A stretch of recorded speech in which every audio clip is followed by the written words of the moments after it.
इतना तो आप सभी मानते हैं कि अच्छा दौर, बुरा दौर हर किसी का आता है। लेकिन क्या यही पूरा सच है या इसके आगे कुछ और भी है जो हम समझने से चूक जाते हैं? उदाहरण के लिए, जब ऐसा ही बुरा दौर आपके किसी अपने पर आता है, तब आप क्या कर रहे होते हैं? आप में से ज्यादातर लोग उसकी गलतियां ढूंढने में, उस पर बदल जाने का आरोप लगाने में और उसे गलत ठहराने में व्यस्त हो जाते हैं। आप ये भूल जाते हैं कि यह बस एक बुरा दौर है और कुछ भी नहीं। आप भूल जाते हैं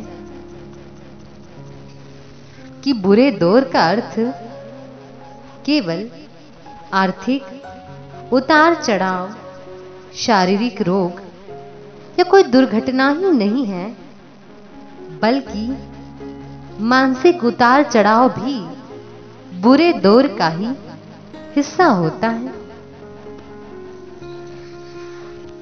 और लोग हैं कि जिसका बुरा वक्त चल रहा हो, उस पर बुराई का ठप्पा लगाकर उससे बुरा बर्ताव करने लगते हैं, उसे नीचा दिखाने लगते हैं, उसे नीचा दिखाकर खुश होते हैं, उसे अंधेरों में अकेला छोड़कर खुद रोशनी की तलाश में निकल पड़ते हैं। उसके प्रति आपके इस बुरे बर्ताव की वजह यही है कि आपने बुरे दौर की परिभाषा को कभी पूरी तरह से समझा ही नहीं।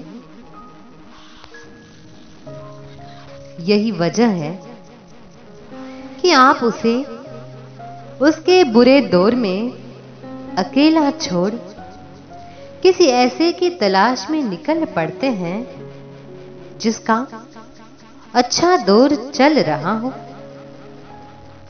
पर क्या कभी सोचा है कि क्या होगा जब उस पर भी बुरा दौर आएगा और आप अपनी आदतों के चलते उस पर भी गलत होने का इल्जाम लगाएंगे? शायद आप उस वक्त ये कहने में व्यस्त होंगे कि ये सारी दुनिया ही बुरी है, यहां सभी बदल जाते हैं। क्या पल भर को भी ये ख्याल आपके मन से होकर गुजरता है कि बुराई उन लोगों में नहीं, वो तो बस वक्त के शिकार हैं, बल्कि असली कमी हमारे अंदर है कि हमें वो क्षमता ही नहीं है कि हम पूरे सच को देख सके, किसी के बुरे दौर में उसका साथ दे सके, उसे उसकी कमियों से बाहर निकलने में उसकी मदद कर सके।